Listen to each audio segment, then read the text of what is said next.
Welcome back to Suladan Plays The Legend of Goose. Honk Waker. Last time we finished the Savage Labyrinth and a pig. The pig. The pig's journey is complete. The pig is not dead, although much temptation was had. The pig is home now, presumably. I'm sure he knows his way home. Anyway, I'm trying to get to the map. Ooh, I got a treasure chest thing. I'm just going to make a point to quickly, like, uncover these, possibly loop back down here. There is something I need, and it's at an island I don't have yet, so... I think it's at an island I don't have yet. I have vague recollections of memories. So, we're going to hope that it's just that I'm remembering it correctly. And I don't remember which one it's at. I'll recognize it when I see it. And there's a bunch of them in a row that I need to unlock anyway, so... 2 geese, 1 bell. Lest there be any confusion, it's a 2 birds, 1 stone reference. Like, you know, hit 2 birds with 1 stone. I shouldn't have to explain this, but in the days of the internet, sometimes you gotta explain things. Anyway, not birds. Big flying fish things. Peahats. That one's angry and gonna make my life problematic. Nope. Or not. I can live with that. Just completely miss me. There's a fish over there. There's something going on. I think I need to still go to Bomb Island someday. I don't know. Depends. We'll see. Well, this island looks suspiciously odd. That was the most unclear statement I have made all morning. But for now, fish. Give me all wisdom, fish.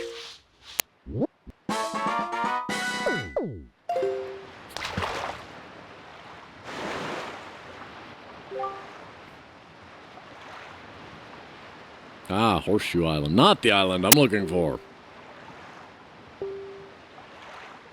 On the island due east of here lives an old man who was once a master swordsman. He's got proof of it, too. He has a knight's crest. Want to know what that thing is?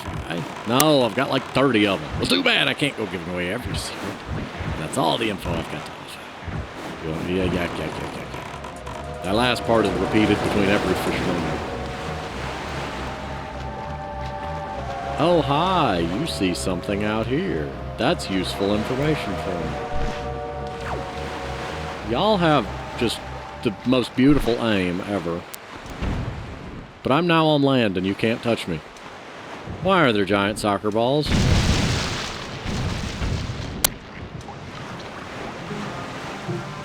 Oh no, you're going to make my life painful. Hey, good. Oh, yeah, that's right. It's Golf Island. You know, maybe that would have worked better if these were golf balls. But I guess that would be kind of difficult to text. It would just be white with little shadow divots. Anyway, honk. Honk that ball into the hole. Got it. I do think that was a clever design. There's a button in the bottom of the hole, but it's also, like, underneath a grate, so... Even if I cheated my way up there, I couldn't hit it. That is not the direction I asked of you, plant.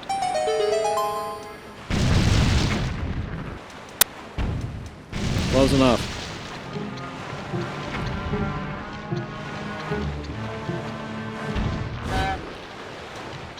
I was about to say. So their emergence animation has to happen. And this is a nice, clever spin on the idea, putting the ball on the other side. The aim is slightly fiddly, but it is what it is.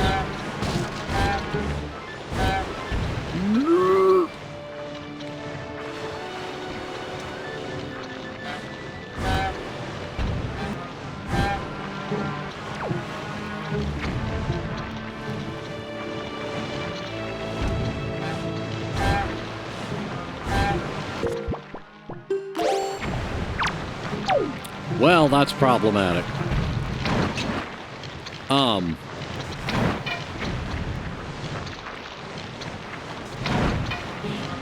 I appear to have made a... Oh, not one. Can I burn it? Get off that ledge. Get off, thank you.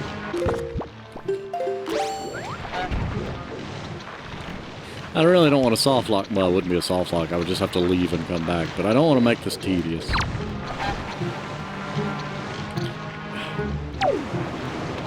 Bud, come back near me one more time. I dare you. Oh, you gonna accept that? Die. There.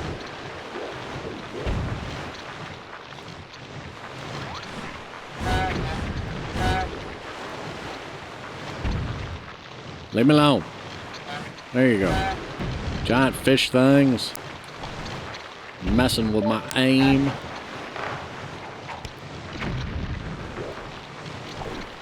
I don't get why it consistently wants to go to the left. And I know I can't hit that from... I can.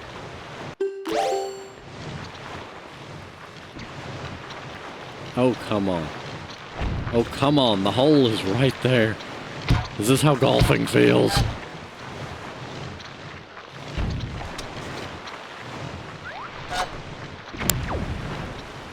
I doubt I can shoot between those, but we're gonna try. Nope. I assume there was a solid collision box, but it was worth it. Okay, so they just bust if given enough time. That is useful information. I am distinctly to your left, and you go... Are they just programmed to go that way?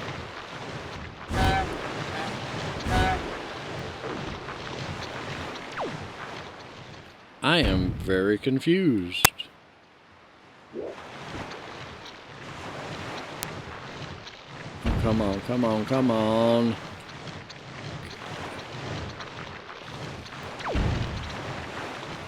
Okay, as much as I think this one is a clever... well, doing this sure helps.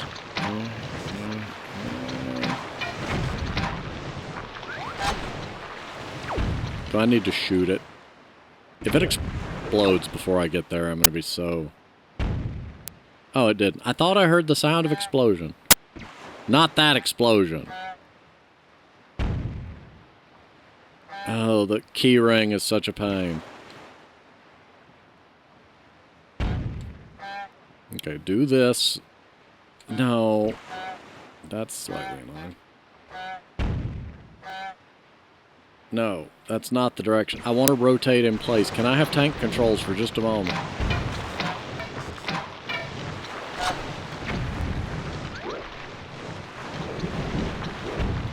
That's not the direction I want you.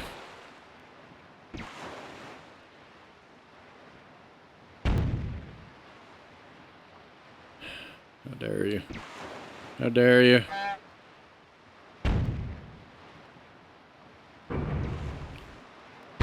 Presumably, I am trying to get a very specific angle.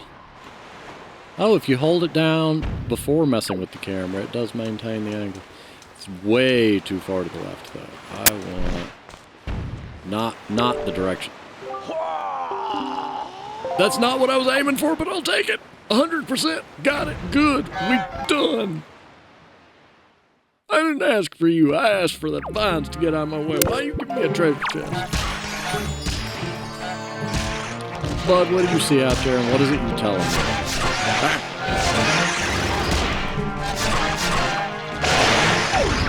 Yeah, that's all. Oh, hey, it's the little submarine dudes. Off in the distance, doing submarine dude things. What's in here? Moth. Down, moth. Down, moth. Down, moth.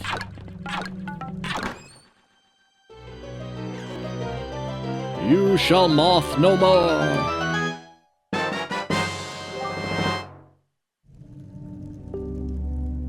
Moth! I thought there was another moth in here to fight.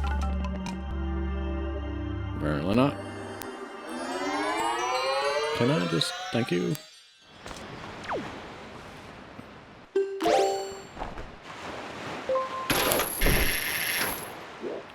Whoa.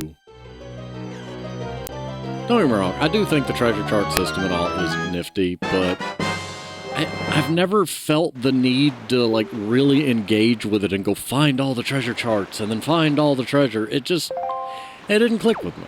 I think it's a cool concept, and I mean, I have no, like, complaints about the system. It's just, I probably could have flown my way over here with the leaf, but it just really depends. I mean, obviously, for recording purposes, I wouldn't necessarily... There's no way for me to make that interesting. Like, today we're going after treasure chart 53. If I was doing an entire... I mean, yes, I'm doing an entire series, but if my series was tailored more in the direction of, like, just... Here's a deep dive on the intricacies of this entire game, then maybe, but... you know, generally, Wind Waker's, like, one of the random Zelda games that I've never really done the whole get all the high fish that's going to collide with me instantaneously. Can I have a moment of your time, sir? Yeah. I've never gotten... I don't think I've gotten all the heart pieces in this game before. Okay, I have the sail. What am I doing? I did set that north, right? Good. And I know the HD edition did polish a lot of these things. Like, I like the big open sea, but, you know, especially when you're recording, it comes to be a little more noticeable, well, at least for me, more noticeable when I'm sitting here, you know, filling dead air with, you know, are we there yet? Are we there yet? Are we there yet? But gameplay-wise, I enjoy it. I like the grand scale of it. Part of that's also nostalgia. I mean, I'll be honest, nostalgia is probably a decent part of it, because that's also one of my complaints with Breath of the Wild, is it's just often so much distance between point A and B and nothing to do along the way. Beautiful world, but I don't want to go down that rabbit hole again. I have nothing against Breath of the Wild, and I don't want to beat a dead horse any more than I already have, but... So, I'm going to see if I can hookshot from the boat. I can. What am I doing up here? I'm betting there's a blue jelly somewhere. Why is there a stump? Why is there a stump? I mean, I know that means there was a tree, and the tree is no more, thus stump, but why is it here? What is its story? Why am I up here? What was the point in this?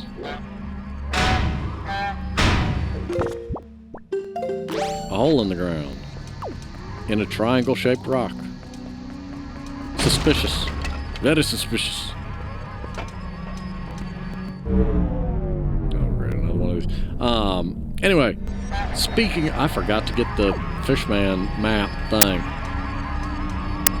I really found it neat earlier in the game when I accidentally found the cave that led to, like, Link to the Past stuff.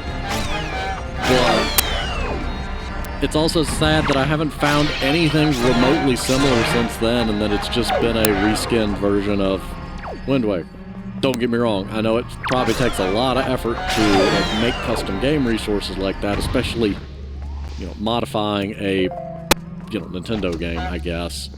Because you've got to work within the confines of their systems, and it's not designed with an API for you to be doing so, because Nintendo notoriously doesn't like the idea of people changing, altering, customizing, or even having options in most of their stuff, because you will play the game the way we want you to.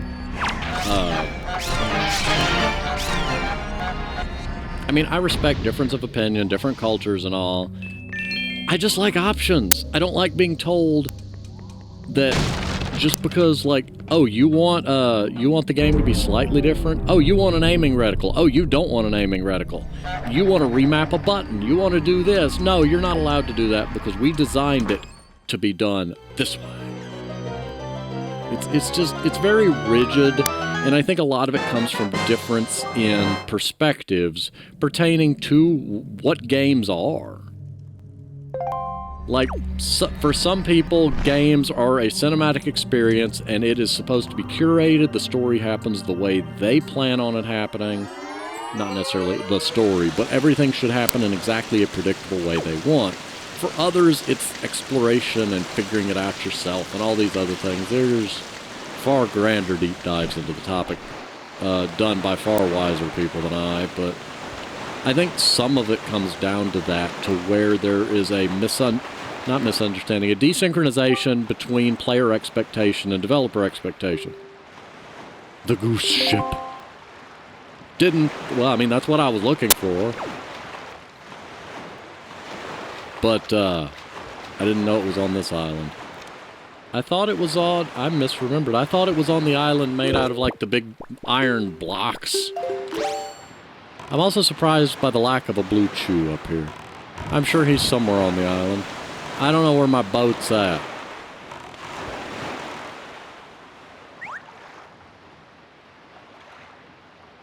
I found my boat. You jump off a cliff enough times. Will you hush? Why is your face on the wrong end of the boat? Like, as far as the mod goes, I do have to complain on that, and it seems so much like it's a missed opportunity for the... You should have had him talk out of the frog head. Just flip the boat around 180 degrees and it'll work. I mean, I ain't saying you got to remodel it and reposition it and make it all fanciful, but it just would make more sense, because there's so often I'm trying to climb on the lily pad and oops, I forgot. The boat talks out of that end. Oh, well. Yeah. Give information now. No. Diamond Step Island, that is correct. So in theory, I've got all of them.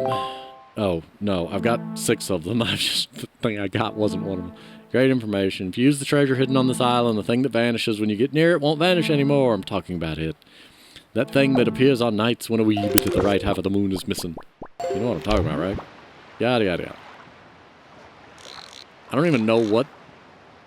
It would be nice if that there told me what moon phase we were in. Well, that appears to be not what we're looking for. Anyway, Triforce jar 1, 2. Open. How dare you not be open?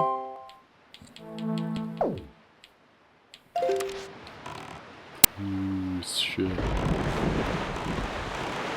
It is currently way over there.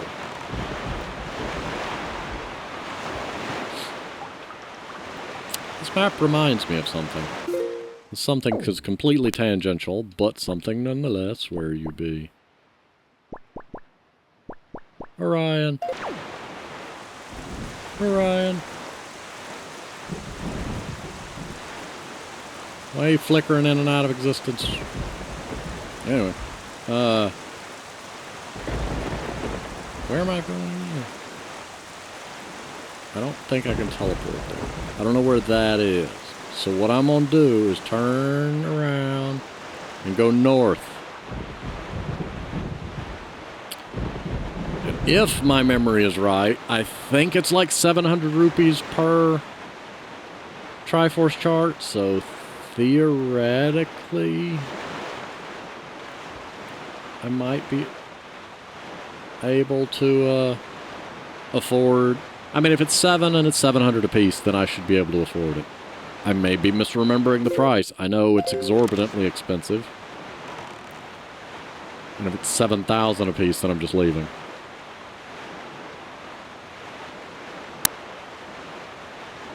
That, I believe, was put in the game as a way to encourage the player to go hunt for sunken treasure to get the money to do the stuff.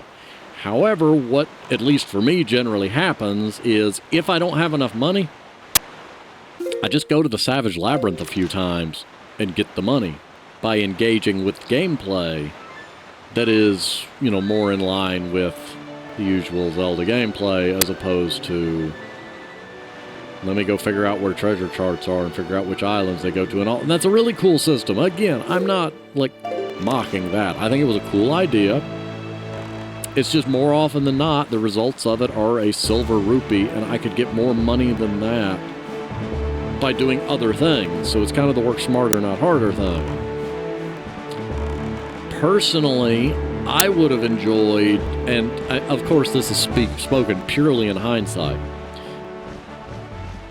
one of my favorite things with Skyward Sword, I'm going to be honest, still one of my favorite Zelda games, was the amount of items and gadgets and upgrades and customizations and trinkets you could find and equip and do things with.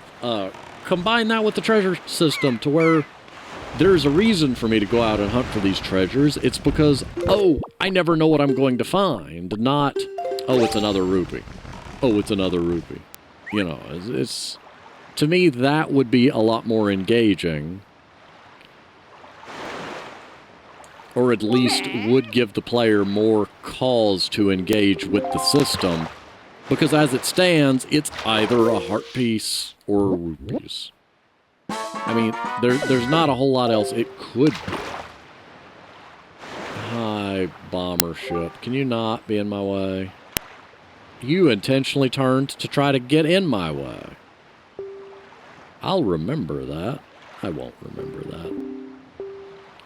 I'm far too forgetful to waste my time remembering that minor inconvenience in my day. Fish. Fish. Give me information, wisdom fish. If I eat the fish of wisdom, do I become wise?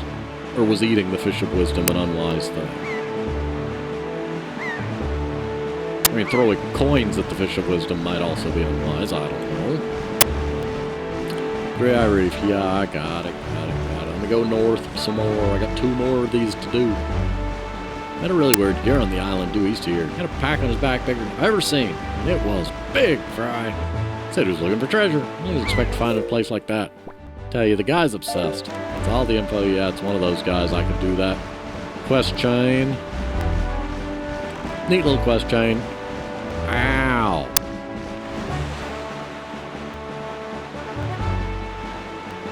Mean. See, Great Fish Eye. I can warp there, so I'll deal with that later. Basically, I need to give him one of the flowery things from not Outset, Windfall Island.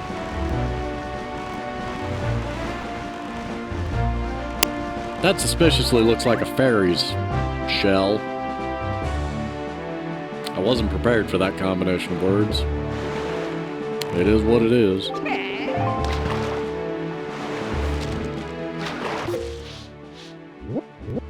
Okay, yeah, I got that one.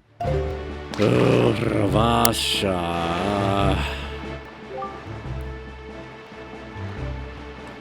It is such a beautiful game world, though. Bright colors, beautiful sounds, an utterly iconic soundtrack. You know, again, speaking in hindsight, I would rather it be widescreen, but it is what it is. I'm sure the HD version is, but I don't have a honk waker for that.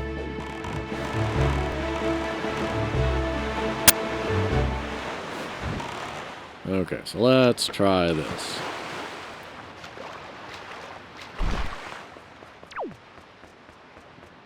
Yeah.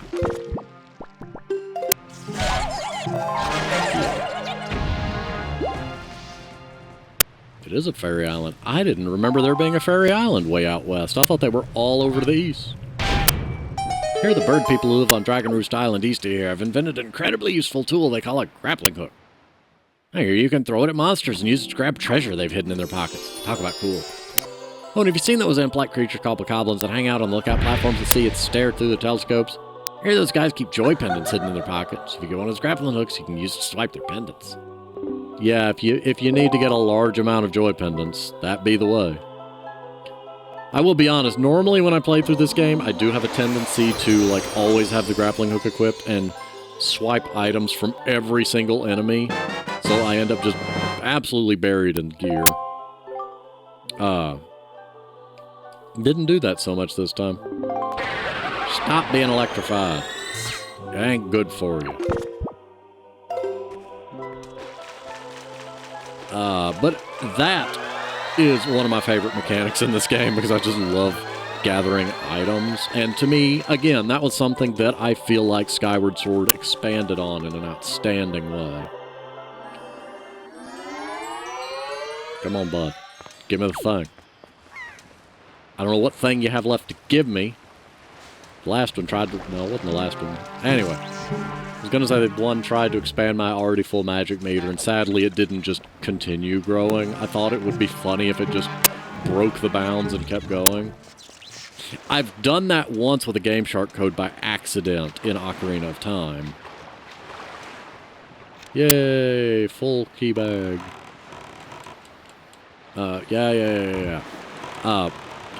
Basically, for those that don't know, because I'm being reminded that the Nintendo 64 was a long time ago, there was a button on the Game Shark for the Nintendo 64 which would let you generate your own cheats. There were certain games that were kind of hard to find cheat codes for, Pokemon Stadium being one. Zelda games were a little bit tricky. I know there were codes later, but they were hit and miss and didn't always work. I don't know if there was a versioning difference or something. But I was messing around with that, and basically what you would do is, and I'll use Pokemon Stadium as an example because it makes easier sense of how the system worked. Let's say you wanted to give your Pokemon infinite health. You didn't have a code for that. You'd look at the screen and be like, okay, my Pokemon has 152 health right now. So you'd hit the button and run a search for 152. The Game Shark would then show you all the places where, basically in active memory, the number 152 happened. You could then tell it to generate a code to lock that number in place to where it would stay in that position in memory no matter what happened. This didn't always work, but when it did, it was hilarious, and it would make your Pokemon's health stuck there. Could not go below it. Other times, it just so happened that there was another thing in memory that was using that same number, and you locked it. Good luck. And I think that's kind of what happened with Ocarina of Time, was I was messing around with code generation, and somehow the code I generated, it reset certain things in the game and not others. So, Adult Link, I go through a door, Adult Link wakes up in Kid Link's bedroom as if it's the start of the game. All the cutscenes for Kid Link are now played with Adult Link. All the heart containers in the world are now back where they're originated.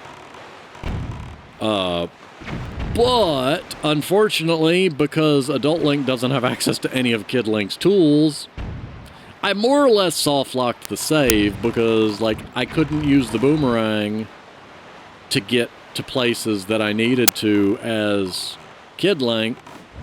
But then when I went to the future as Adult Link, like, it reset all the cutscenes, but not the gameplay. So I didn't have to go back inside the Deku Tree to open up new places. But it reset cutscenes, heart container positions, pickups, treasure chests were closed. But in doing so, it inadvertently also flipped that. That's not the button I need. Flipped that bit. Causing the game to think I was Child Link when I was Adult Link and vice versa. Which was hilarious but broken. But to loop back to the original point, what this meant was I already had all full heart containers. So when I got more, the game didn't really know what to do with that. Sadly, it didn't, you know, in Zelda games, you have 2 rows of heart containers. It did not just continue going further off to the right on the second row. What it did was every new heart container just overlapped that last position. So the bottom right heart container just became a stack of heart containers, which was funny. Pointless, but funny.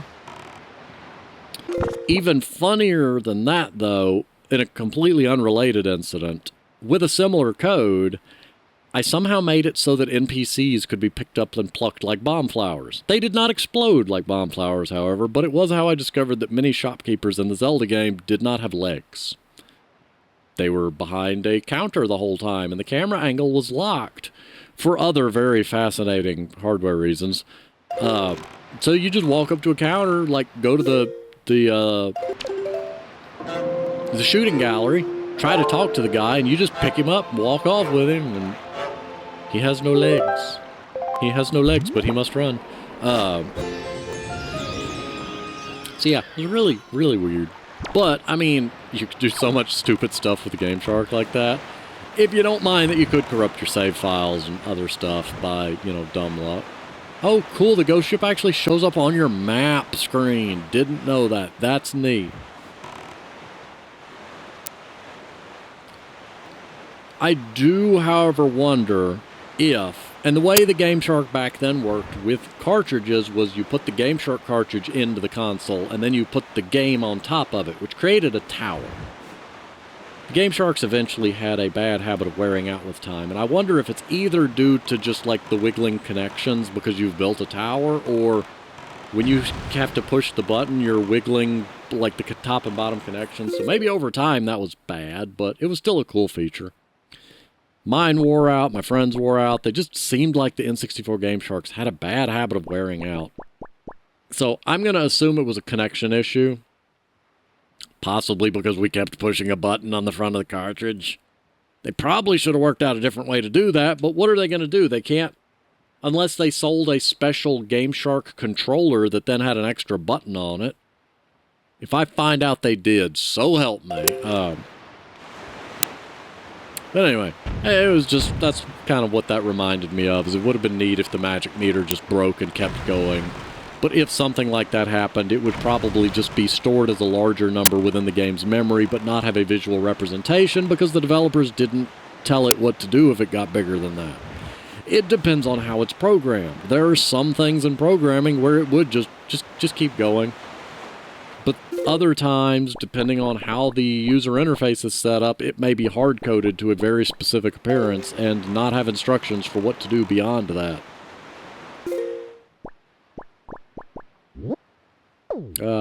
But with that, I'm going to go ahead and pause here. Thank you for watching. And next time, I'm probably going to ignore the Ghost Ship, grab those 3. If I really want to be stubborn, I may grab that and then do the Ghost Ship, but we'll see. See you next time.